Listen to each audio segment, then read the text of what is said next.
Why you having problem to breathe now is because we climbed.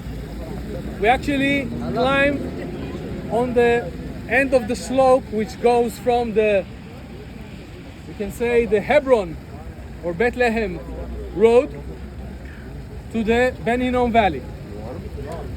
Okay? It means that Mishkenot Sha'ananim, Joe. It means that Mishkenot Sha'ananim is built on the slope. Okay? Yes. We started up, we went down, and now we are up again. And now, one of you asked me on the way, related to the Bronze Age and the Patriarch, okay? This is what we call the biblical Patriarch roads.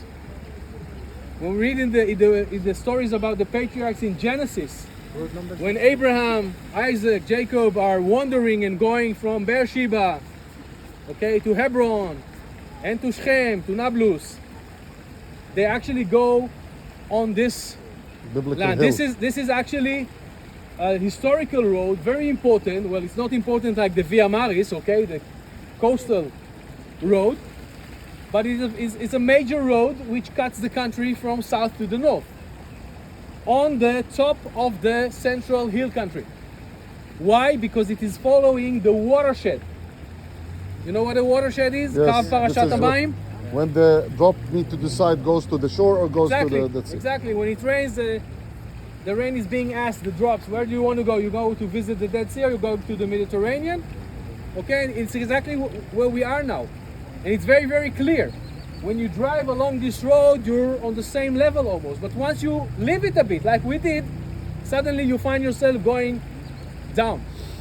Okay, so this is the watershed road. Okay, Derech Bamat Har or Gav Har, and we nickname it also the Patriarch Hill. Road. Actually, basically, when you follow road number 60, all the way to Bethlehem, well, the old road, okay, without the bypass, the modern bypasses, until you actually get to Hebron, and then you go down to the Beersheba Valley, you actually follow this same watershed road. So this one considered the watershed line? Exactly. This one? Exactly. Not road number Here, 31. here. It's this road. Actually, when you go straight on to the Hebron road, هذا شو هيك بالعرض فيش بالعرض. if you ride on the Hebron road, you see it immediately. If you leave it, like 100 meters to each side, you suddenly start to go down. Either you get to Arnona or Mona Natziv or Sur Baher, or you go down and you find yourself in the Rephaim Valley in Malcha. Okay, so I brought you here because I was told that you don't know this or you didn't visit this spot. We're very close to Ketef Hinnom. Okay, so Merkaz Begin, the Begin Center is right over there. The Scottish Church, the St. Andrew's Church is right over there. Yes. Okay?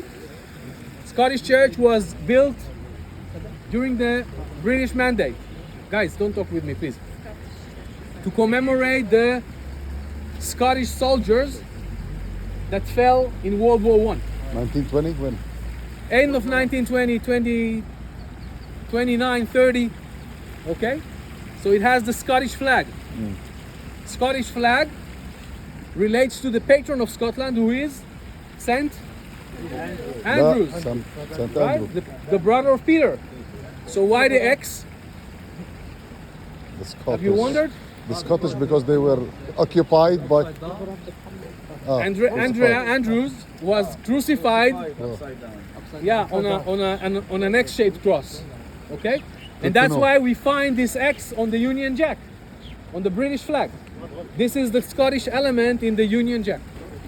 Okay, so, and you know the story about the burial system from the Iron Age with the two scrolls from the blessing of the priests, right? In the Israel Museum.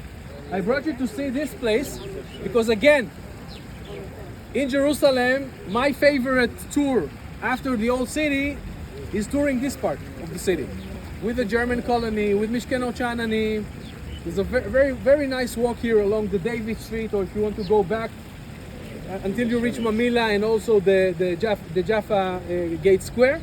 And this is a very nice spot. This fountain was built here in the late 80s by a German sculptor. I don't remember his name. It was brought to Jerusalem as a present by the German Chancellor, Helmut Kohl. Okay?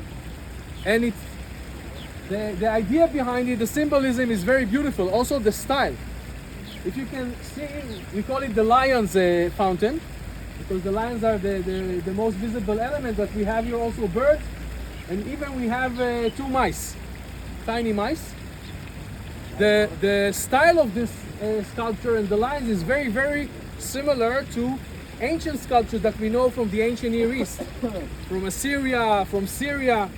Of course, the symbolism of the lion is part of Jerusalem. You know that the lion is the symbol of strength, but also when you read the blessing of Jacob to the 12 sons, Judah is like a lion's cub, Kur Aryeh Yehuda.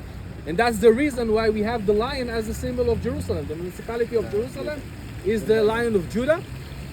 So the German sculpture is actually taking this motive and using the same style, but also in the middle we have this element of a legendary tree that we find a lot in the ancient Near Eastern art. We call it the tree of life. You see it on cylinder seals a lot, and you can see that it has actually three parts. Why three parts?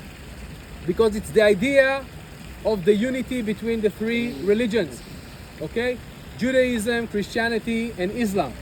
So it's also a mark of the, and remember where we are located. We are located very close to the seam, to the borderline. Today, the so-called United Jerusalem.